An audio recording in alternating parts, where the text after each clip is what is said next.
আপনি খেজুরের মধ্যে ট্যাক্স বসাবেন আর মদের লাইসেন্স দিয়ে দিবেন, মদ ফ্রি, মদ বিদেশ থেকে কিনে আনেন ফ্রিতে, আর খেজুর কিনে আনলে ট্যাক্স দিতে হয়। আরে বাবারে, আমার চোখ কি অন্ধ? আমি বুঝি না এগুলো।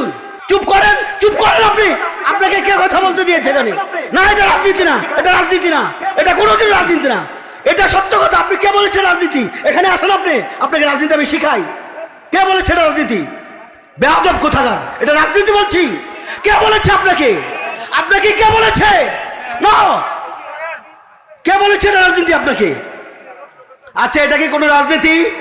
আরো জোরে বলেন, এটা রাজনীতি? রাজনীতি কোরআনে আছে। আপনি রাজনীতিকে অস্বীকার করলে আপনি কাফের হয়ে গেছেন, আপনি কাফের। ভণ্ডামি করবেন না কোনোদিনও। নো, আপনি ভণ্ডামি করতেছেন এখানে বসে, আপনি ভণ্ডামি করতেছেন। আপনি রাজনীতি কে বলেছে? আমি একটা শব্দ রাজনীতির বলেছি এখানে? না, এটা কোরআনে আছে, এটা